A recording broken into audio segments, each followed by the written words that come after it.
They had sold your oil for 50 years before they declared Oloibiri.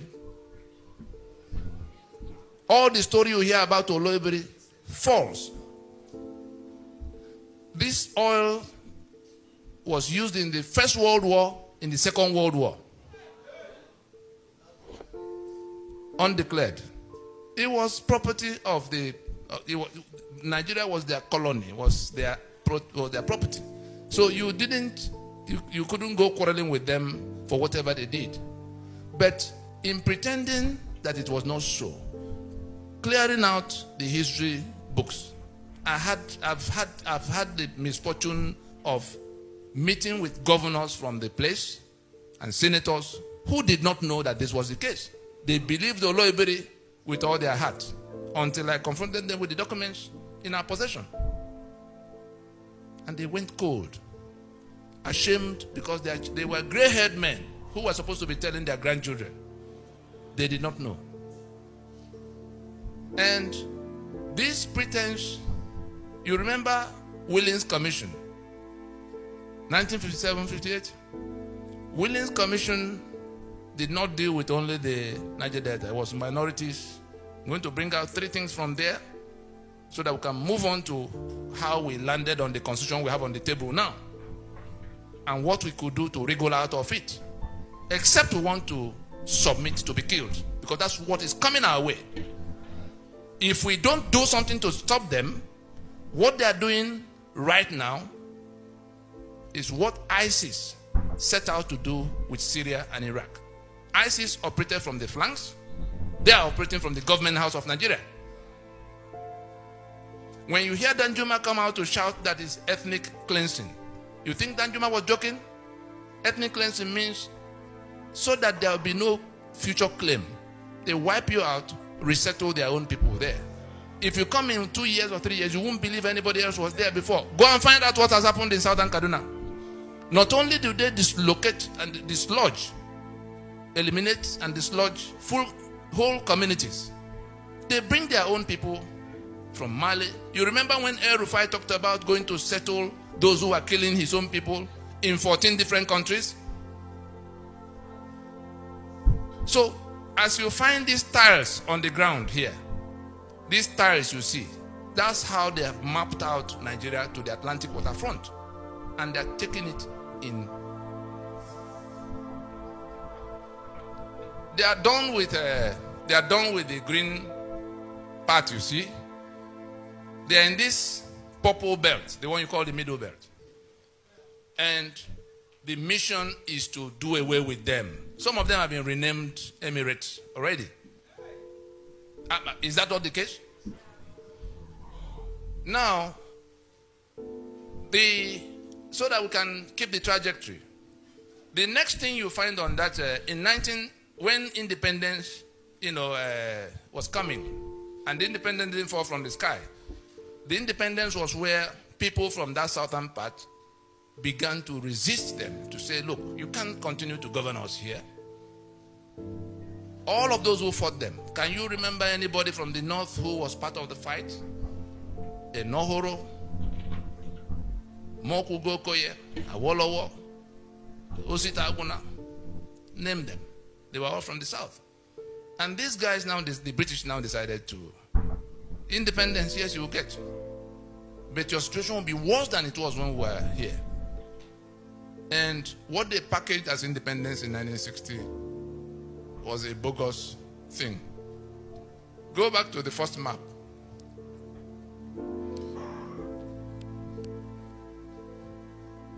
Now, yes, wonderful. That's how I want it. You see this line here? This was northern Nigeria. This is southern Nigeria. Can you see the landmass? When independence was coming, they conducted a census. The whole of this place had 17% of Nigeria's population. 17%. The British, because of what they had in mind to create, a political structure that will make this one's permanent majority in all political decisions to be made in Nigeria, so that they can sit in Buckingham Palace and talk to Sokoto Palace and take whatever they want in Port Harcourt and Lagos without talking to any of you troublemakers. That's the whole purpose. And they've had it for 100 years plus. And we're still here swearing to defend and uphold the constitution they imposed that make us slave. When did Isaac Boro arise? Was it not 6 years down the road that they declared Niger Delta Republic from the same disputations that have now brought about Ment and the Avenger? Was it any different? They didn't keep that. The other part, who is from the Middle Belt here? The killings that are going on in the place. If you look at this north now, it hasn't changed. These boundaries you see here have not changed. That north that begins from here, this is about Gakem area to Maiduguri and Sokoto there. The portion in green, these 12 states that passed Sharia the other day officially. The balance, the one in purple, was where Ahmadu Bello wanted Sharia for the northern region, going into independence. That's when the British go away, it will be Sharia for his region. The other people, Joseph Tucker and all the ones from the Middle Belt, say, no, our people are not Muslims and we can't be part of one region if Sharia will be in place. They had to find common ground because they wanted a Middle Belt region. They fought and fought, they were being put down. The British settled it this way. They removed Sharia from the table and brought what they called penal code, so that those who are Christians can function freely, uninhibited in that. And that was the condition upon which the Middle Belt became part of northern region of Nigeria. Therefore, from the day in year 2000 that those 12 states, the portion in green in your map, from the day in year 2000 that those 12 states simultaneously imposed Sharia in their contiguous territory, they had moved away from that foundational agreement. They have seceded from the Union of Nigeria. They have seceded from the secular Federation of Nigeria. Having so seceded, they reinforce, they are now coming to overrun the rest of the place. And why do they have to resort to that? The constitutional instruments they put in place, including the one the British helped them to put in place since 1914 to 1922 to 1946. I'm sure you heard about McPherson and Littleton, all the way to independence.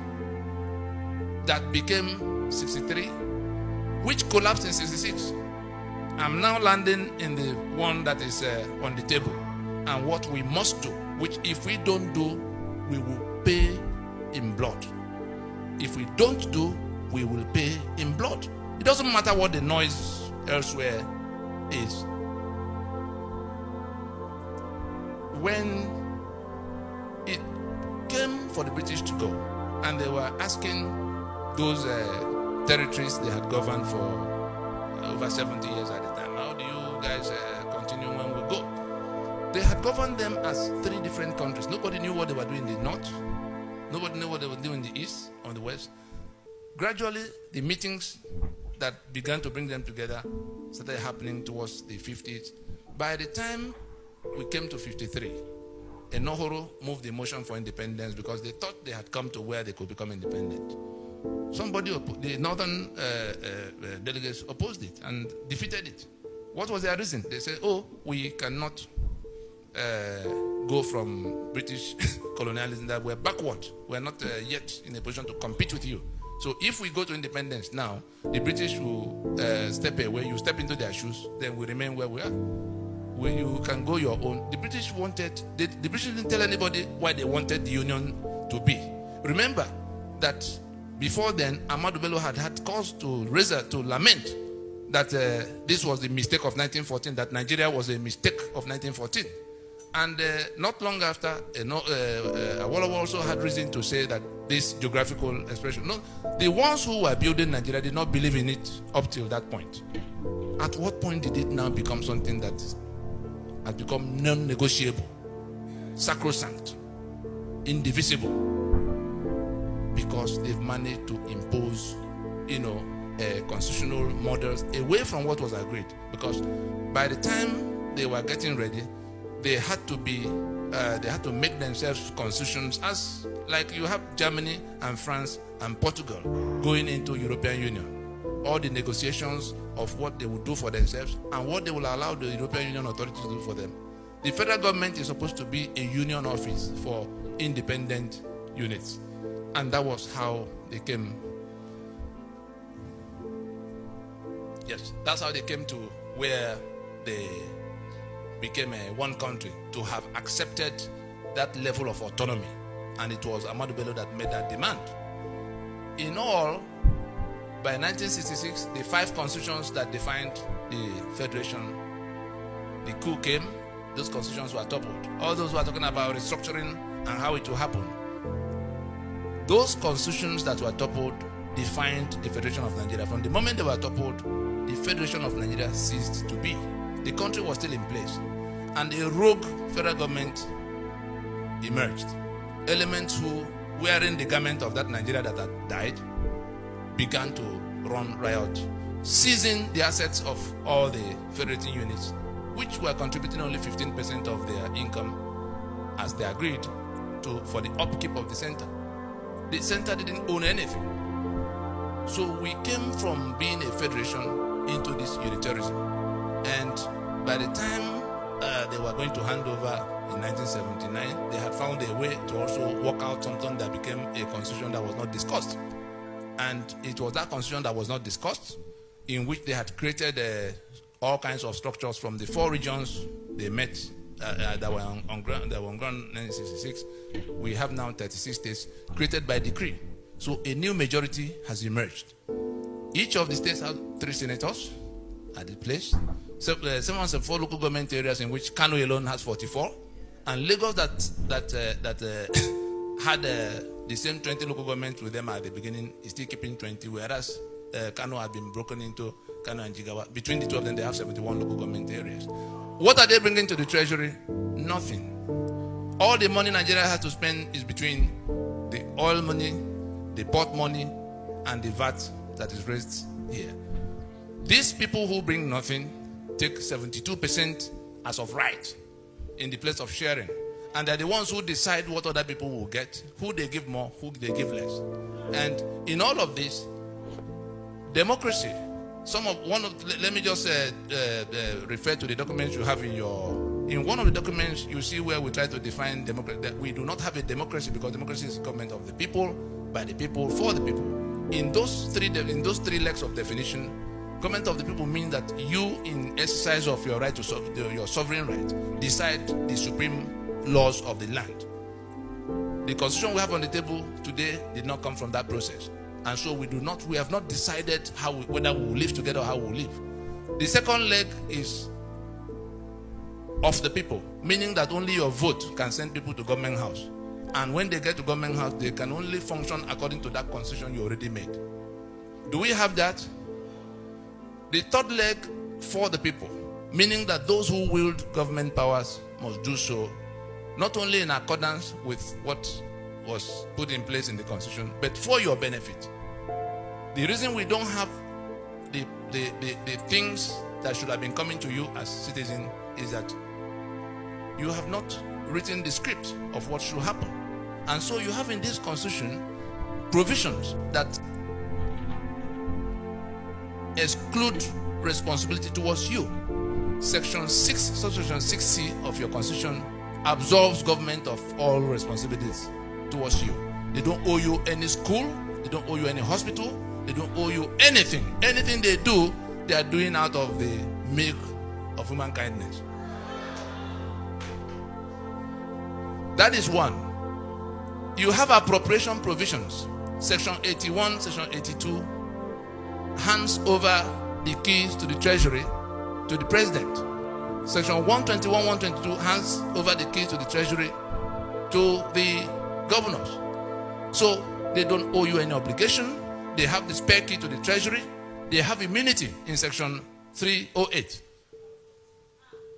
At what point are you going to get anything from them? How did you come about that constitution? By imposition. And what all the cry and demand for repairing this place goes to is to say, let us accept we have departed from the foundation of being a federation. Because if we were a federation, Lagos Port would belong to Lagos, oil and gas of Niger Delta would belong to them. The middle belt, where killings are going on unabated, unchallenged, will have the right to defend themselves because they will have guns. The constitution has 68 items on the exclusive list, all written by decree, that make it impossible for the middle belt to touch any gun. You saw where the governors went crying, and the president said, go home and live in peace with your Fulani of Benin. If we do not remove that from that constitution, nothing will resolve that question. As it is for those killings, so it is for electricity. I cannot generate electricity because it's on the exclusive list. Lagos has 40 million people. It cannot generate electricity. Imagine the day comes that California cannot generate electricity and have to wait for Maine to come and give them electricity. They will leave the union. Imagine the day that Texas is no longer in control of its oil fields. Would they remain in the union for 24 hours? And it's supposed to be a federation. What is a federation? So we are in a fraud now in which the federation that collapsed is being sustained by brigandage, and they have imposed a constitution that we can no longer question. And anybody who says, what are you doing? What was Abiola's offense? Do you know why Abiola was killed? The servant does not rule over his master. So it's not only Jonathan that had to be chased away because he wasn't one of those who could preside. These same people are doing the killings in the middle belt, doing the killings in the east, doing the killings in the west. They are the ones who seized everybody's asset. They are the ones who imposed this constitution. And you join them to go to elections under that constitution. By what constitution would they govern? Anybody who wins in this election, by what constitution is it going to govern? You are reinforcing your enslavement. And if they kill you in the process, it's your ignorance that killed you. We've been going all over the place trying to tell people that this is what is the case. They are not listening. We went to the men of God in the land, without exception, quietly. Sir, here's the problem. If Desmond Tutu did not join Mandela in South Africa, would you not still be in apartheid now? Where are all men of God? If not for people like this, who say, look, enough of this thing being said in quiet places. There's nothing I've said here that I've not said on national television. There's nothing I've said here that I've not said to the faces of those who have been governing Nigeria with this illicit decree. They are committing treason against the rest of us. They are committing treason against the rest of us because they put our signature on the document that sees our assets, that sees our lives. And we say, we have tolerated this document for 20 years, since 1999. We will not tolerate it any further. All of you, by the time they finish the election, less than 1,500 people will be sworn in as the ones who have won in the election.